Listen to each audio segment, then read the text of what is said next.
Bir neçə söz demək Buyurun. istəyirəm Hacı Şahin haqqında. Allah ona rəhmət eləsin. Amin. Bu torpağın yetişdirdiyi son 100 ildə ən parlaq ruhani hadisələrindən birisidir. Bəlkə bir neçə hadisələrindən birisidir. Mən bu şeylər çox xoşuma gəlir.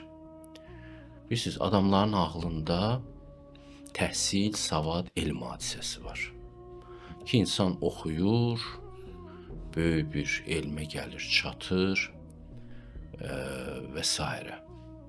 Amma bir də var belə ruhani hadisə, bunu elm yetişdirə bilmir.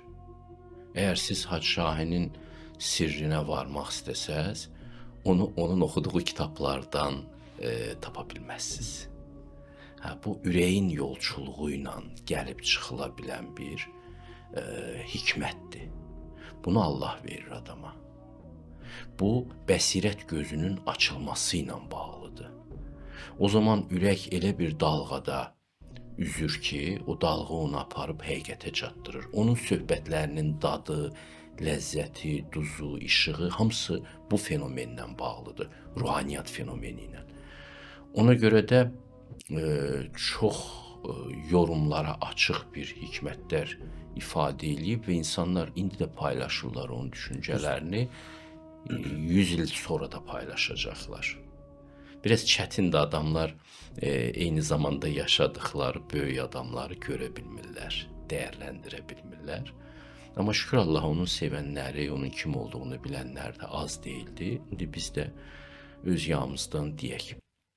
Bizim haqqımızda yazırlar ki, biz dost olmuşuq. Biz təəssüf ki, heç həyatda görüşmədik də. Qiyabi ünsiyyətimiz olub, dostlar vasitəsilə ünsiyyət olub. Sağlığında mən onun haqqında bir yazı yazmışdım. Dedilər ki, özünə də çatdırıblar, oxuyub.